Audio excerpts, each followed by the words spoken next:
lo mental afecta a lo físico, se llama interaccionismo psicofísico, que es un modelo dualista. ¿Okay? En la psicoterapia corporal planteamos un modelo monista. Hay varios tipos de monismo, ¿no? El aspecto epistemológico que lleva a Reich a superar el monismo, perdón, a superar el dualismo mente-cuerpo, es el concepto de energía. ¿Okay? Entonces, ¿por qué? Porque Wilhelm Reich empieza a decir algo así: el cuerpo es mental. Esa es una postura también epistemológica. La mente es diferente que el pensamiento. Entonces, el pensamiento tiene que ver con los procesos corticales superiores, algo que descubrió en su tiempo Alexander Luria, allá en Rusia, ¿no? Y Goldberg, que es otro ruso que emigró a Estados Unidos, ¿verdad? Que empiezan a investigar, porque sabíamos que tenemos la corteza prefrontal, los lóbulos prefrontales, pero no sabíamos para qué servían. O sea, por ejemplo, desde inicios del siglo pasado, sabíamos que aquí había algo, pero no sabíamos para qué servía. Y fue con Luria y después con Goldberg que dicen, no, es que ahí en los lóbulos prefrontales no tenemos miles de millones de interacciones neuronales que se conectan con todo el cerebro y que se conectan también con el cuerpo, ¿no? Y es donde se descubre el funcionamiento de los lóbulos prefrontales. Allá me perdí. Ya, entonces ahí empiezan a hablar del tema, ahí está el pensamiento. Pero empezaron a asociar pensamiento con mente. El pensamiento es un epifenómeno de la mente. Y como el pensamiento se encuentra en los lóbulos prefrontales, por ejemplo, el análisis, el cálculo, la proyección, el lenguaje, el entendimiento, la anticipación, la cultura, ¿no? Entonces asociaron esos pensamientos. Entonces asociaron mente con pensamiento. Se llevó a cabo un reduccionismo, ¿no? Entonces el planteamiento que se hace actualmente es que mente y pensamiento no son lo mismo. De tal forma que aunque el pensamiento se encuentre en los lóbulos prefrontales, la mente no se encuentra en el cerebro. La mente se encuentra en el cuerpo. Nuestro cuerpo es un cuerpo mental. ¿Sí? ¿Mental sería más cercano a memoria? La memoria es una de las facultades de la mente, pero no es propiamente la mente. Digamos, para entender un poco así, el cuerpo tiene su propio pensar.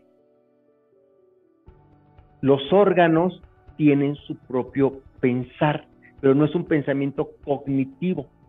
Es otro tipo de pensamiento. Es otro tipo de inteligencia. Por ejemplo, eso es bien interesante, porque entonces muchos empiezan a plantear algo muy interesante, que es, entonces, ¿los animales piensan? Y si piensan, ¿cómo es su pensamiento? Viene otra pregunta interesante. ¿Las plantas piensan? ¿Los árboles piensan? ¿Y cómo es ese tipo de pensamiento? Bueno, vamos a un nivel mucho más metafísico. ¿El agua piensa? ¿El agua tiene memoria? ¿Las piedras piensan? ¿La tierra piensa? Ahí nos estamos metiendo en el tema del animismo, en esto que Lovelock llamó Gaia. O sea, Gaia dice, bueno, es un organismo, el mundo, nuestro planeta es un organismo pensante. Teilhard de Chardin habló de la noósfera, de la conciencia de la Tierra, la interconexión de todos los seres vivientes.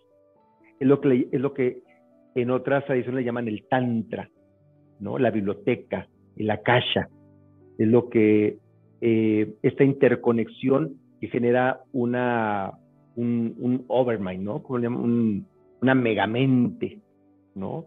Que es algo que algunos dicen, bueno, eso es cercano a lo que le llaman Dios, por ejemplo, ¿no? Entonces, la mente, por ejemplo, ya es un planteamiento budista. El universo es mental, ¿no?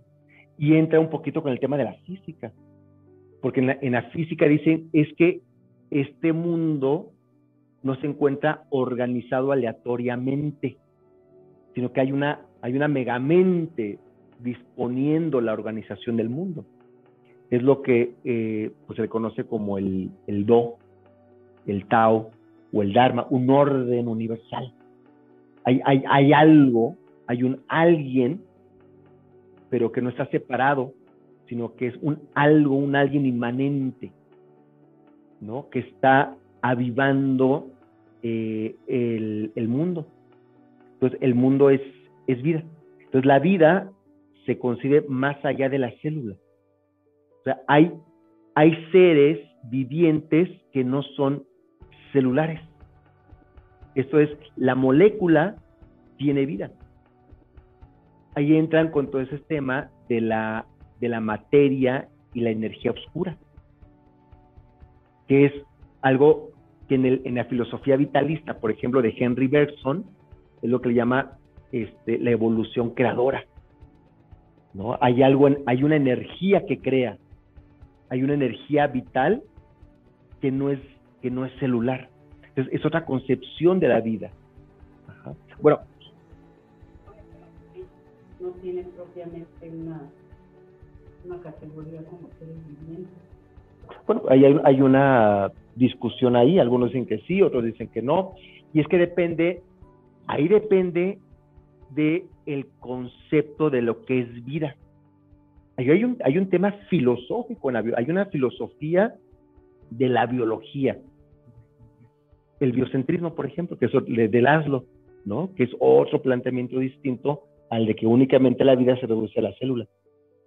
Pero bueno, ¿a qué vamos con todo eso? Cuando Reich dice el inconsciente no se encuentra en el cerebro, el inconsciente es vegetativo.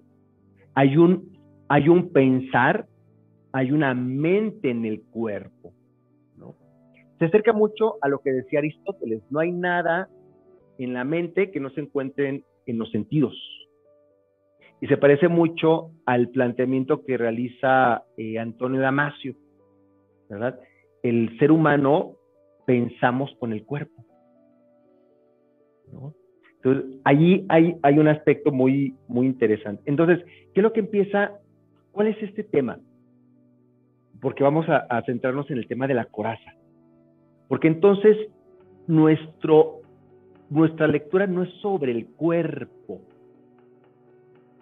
Nuestra unidad de análisis no es el cuerpo. No es el cuerpo en el sentido biológico, en el sentido mecanicista y en el sentido fisicalista. Nuestra unidad de análisis es la energía. Esa es la energía. Ese es el monismo de Reich. Es un monismo energético. La energía, allí dentro de ese monismo hay un dualismo. Esa energía se puede transformar, tiene dos manifestaciones, dos epifenómenos, uno físico y otro psíquico, pero tienen un mismo origen, que es la energía, ¿okay? Que es bueno, vamos a ir viendo eso. Eso es un elemento importante, porque entonces Reich ya no entra en el modelo de Bunge, porque el problema que plantea Bunge es el problema cuerpo-mente. Entonces, Reich ya está entrando en otro nivel, ya no es el problema cuerpo-mente. Él supera, podríamos llamarlo así, una superación epistemológica desde una dialéctica, ¿no? En ese agonismo, antagonismo, en esas tesis y esa antítesis, llega a una nueva síntesis. Y dice, lo físico y lo psíquico no solamente no están separados, ni solamente tienen interacción, sino que existe una unidad básica funcional a nivel energético. Esa energía no es solamente la energía calorífica, ni la energía electromagnética. Exacto. La libido, después se le llamó el orgón, actualmente en física se le llama energía de punto cero, pero que en la medicina tradicional china ya se conocía como el chi, ¿no? El ki, el prana, acá en toda la cultura mesoamericana era el tonal, ¿no? Entonces, esta perspectiva energética es la que lleva a superar este dualismo psicofísico y se centra en el aspecto energético. Ahora, vamos a ir viendo qué es la coraza. Porque entonces la coraza es lo que en medicina tradicional china le llaman bloqueo. Ya veíamos que existen dos tipos de bloqueo, por exceso y por carencia. Bueno, esos bloqueos energéticos van a también tener expresiones a nivel físico y van a tener expresiones a nivel psíquico en el plano del carácter. Entonces, cuando hablamos de coraza, estamos hablando de la coraza energética. Ajá. Sí, toda coraza psíquica es una coraza física. Toda coraza física es una coraza psíquica. ¿Por qué? Porque en el fondo es un acorazamiento a nivel energético.